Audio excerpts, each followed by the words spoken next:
सभापति महोदय, हम यह समझें कि किसी तरह का चीन का दबाव इस सरकार पर पड़ रहा है, जिसने सरकार के सोचने के ढंग में परिवर्तन कर दिया है।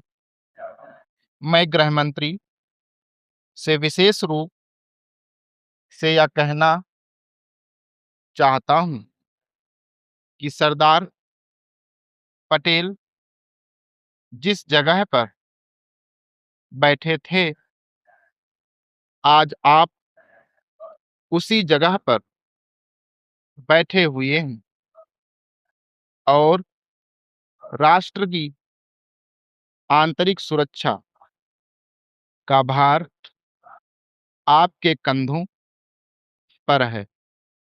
इस प्रकार के प्रकाशन सरकार की दुर्बलता के सूचक हैं।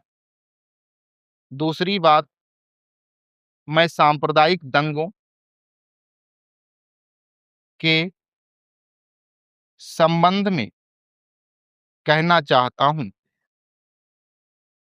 इन सांप्रदायिक दंगों से निश्चय ही हमारे देश की जो आंतरिक स्थिति है वह बिगड़ती जा रही है। दुनिया के दूसरे देशों में हमारा देश बदनाम हो रहा है। सबसे पहले मैं मुख्यमंत्री महोदय से कहना चाहता हूं कि अब जितने सांप्रदायिक दंगे हमारे देश में स्वतंत्रता के बाद हुए, गृह मंत्रालय इस बात की जानकारी ले कि इनका प्रारंभ कहां से होता है और कौन उनको प्रारंभ करता है।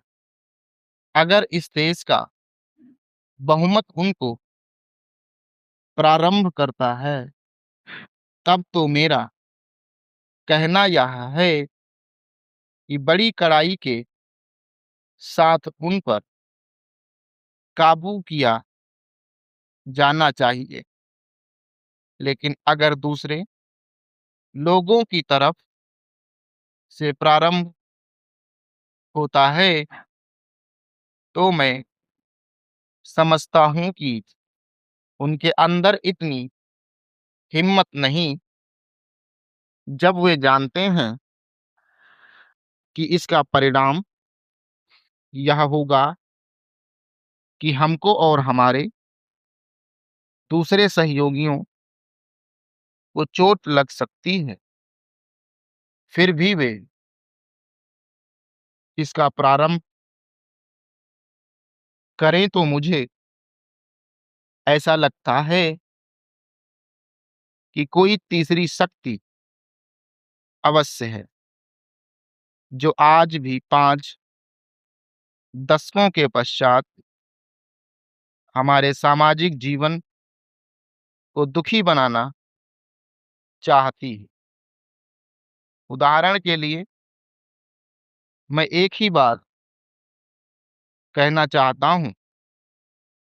पहले गृह मंत्रालय जब अपनी वार्षिक रिपोर्ट प्रकाशित करता था, तब उसमें बतलाया जाता था कि हमारे देश में दुनिया के किस किस देश के कितने नागरिक रह रहे हैं।